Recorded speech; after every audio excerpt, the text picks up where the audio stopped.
Welcome, friends, once again. And this evening, we are going to take a very interesting topic from this book, The Essence of Self Realization. And it is titled The Need for Yoga. And as you see that in these days, yoga has become a common word. Every day in and day out, we hear about this word yoga. But what does this word mean? And as one of the disciples asked this question, Sir, what is yoga? And then Yogananda replied, Yoga means union. Yoga means union with God, or union of the little ego self with the divine self, the infinite spirit. So you see, somehow, when we talk of this word, many times people confuse yoga with just those bodily postures, where we sit in those asanas and try to bring our body into alignment. And then Master said that is Hatha yoga, and yes, it is very valuable. It has its place because it helps us to realign our energies of the body. It helps us to keep us physically and mentally fit.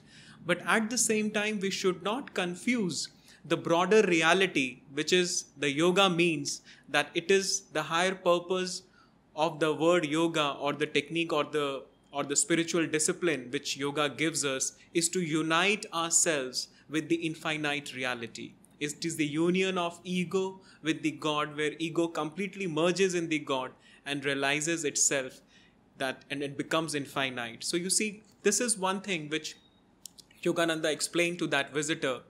And because as a human being, we are existing on two planes. We have a physical body, and yes, we have a mind. But then we forget that we have, apart from this physico-mental reality, we also have a divine reality hidden within us. And unless we bring in harmony this divine reality with the human reality, then we are not able to find fulfillment in our lives. So you can say yoga is serving this broader purpose, where it brings into harmony the divine reality with the human reality. And as is a common experience, that somehow when the body is, let us say, aching, or if you have a very bad backache, or if your muscles are aching, then certainly you will not be able to practice any technique during those times, because you see, your mind also gets disturbed. And similarly, when the mind is disturbed, let us say some bad emotion in your heart is disturbing you, or something or the other is disturbing your mind, then certainly in that position also you're not able to keep yourself still, and as a result, yoga is not possible. So, but then before we get into the reality, what is happening in yoga, there is one visitor, who came to Yogananda.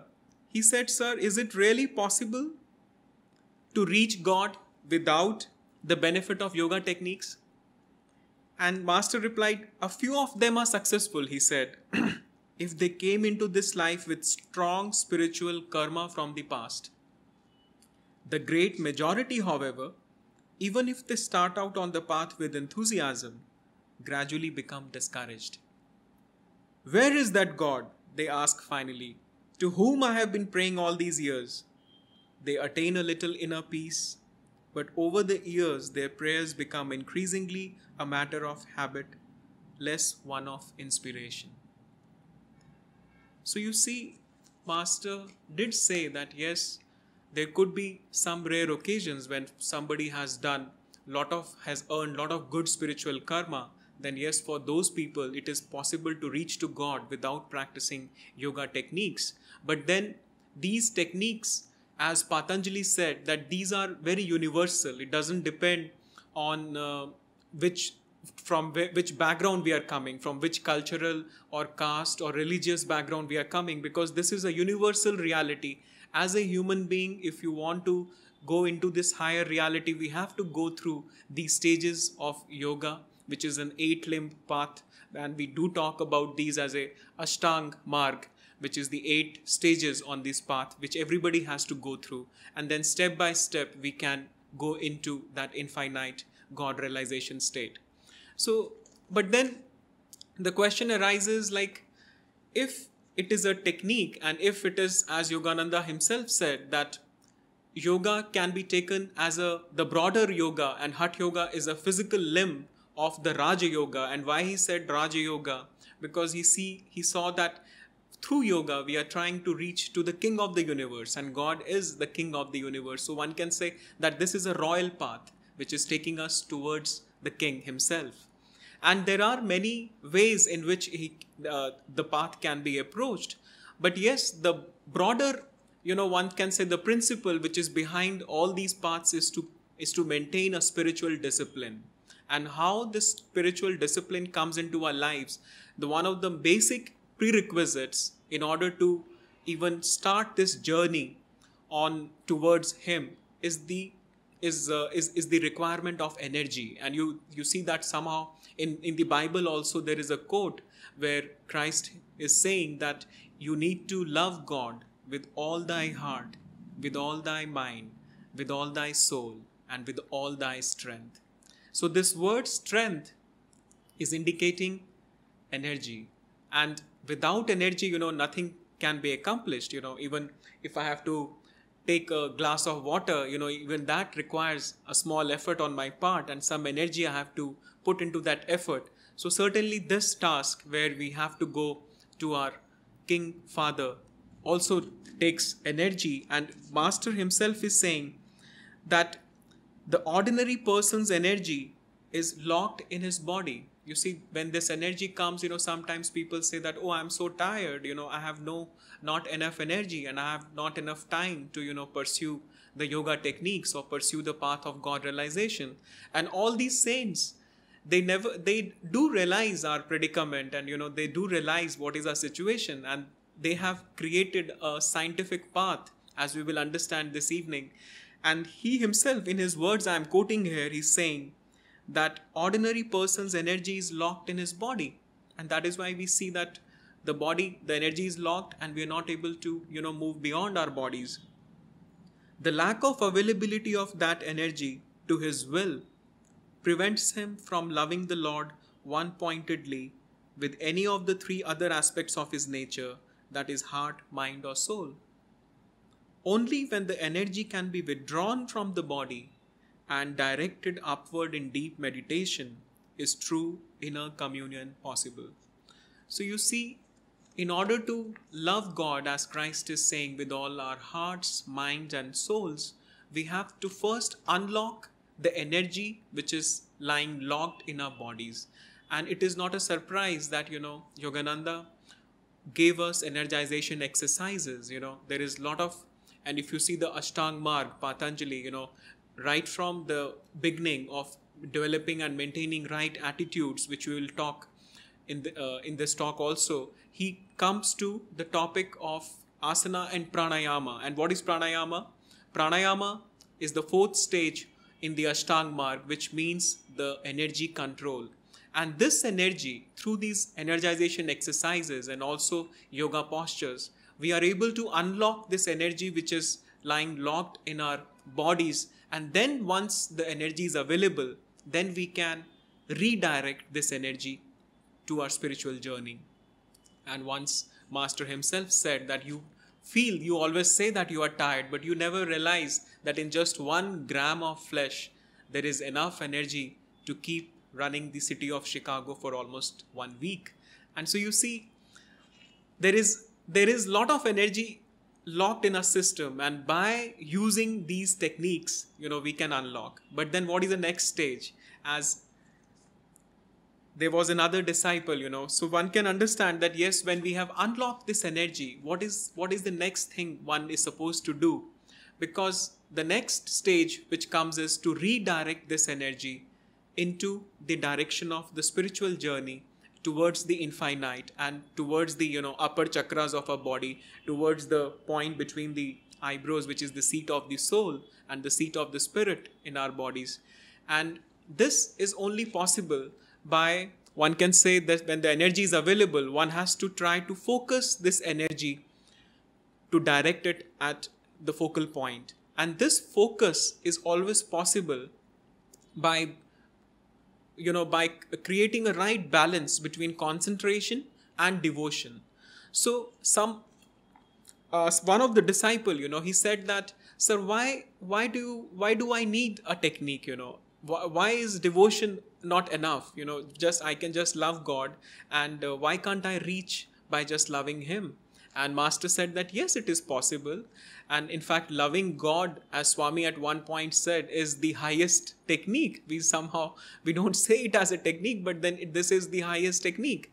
But then one of the drawbacks sometimes which can happen with some of us is that if devotion becomes outward, then we can go into emotionalism.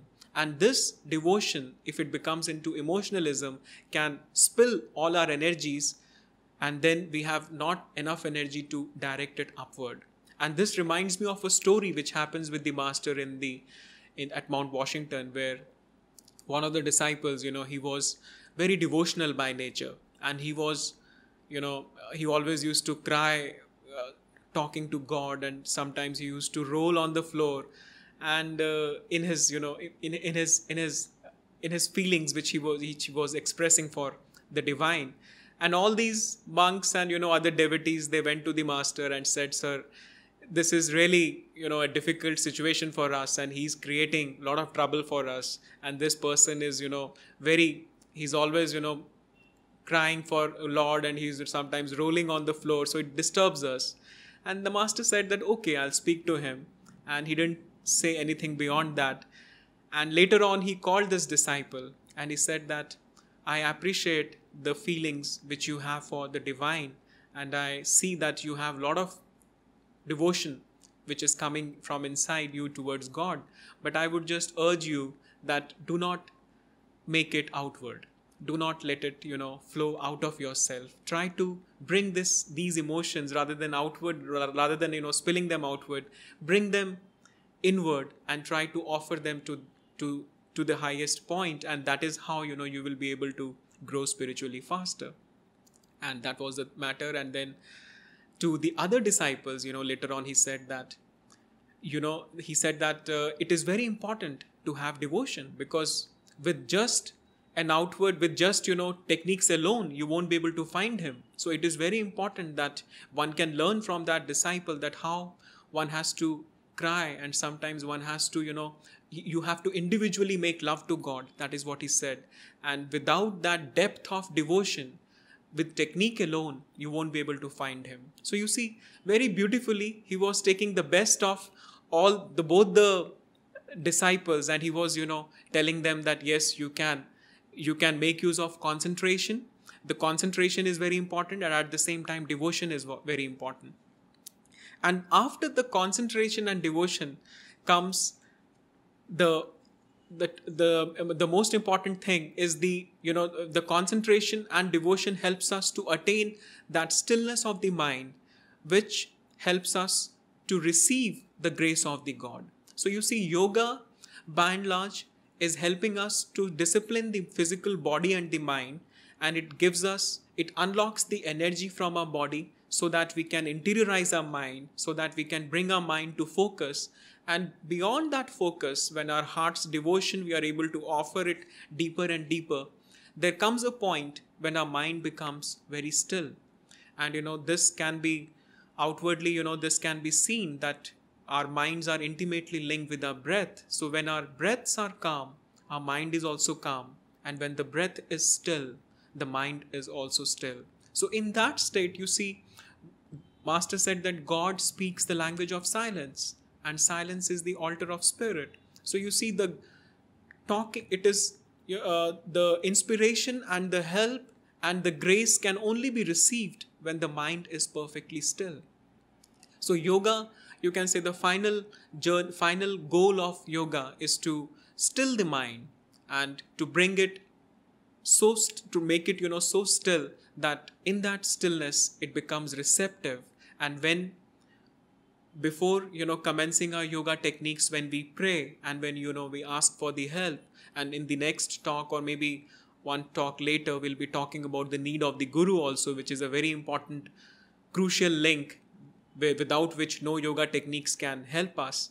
But right now, this is the main thing which we have to focus on, that yes, we have to the main subject, and I have to, just to quote what Master is saying here, that let us say, somebody is talking, there is a conversation and you're talking to someone and you just keep talking and you don't listen to the other guy. How is that conversation will look like? So you see, when we pray and when we ask for, divine inspirations in the prayer, and when we chant, that is like talking to the God.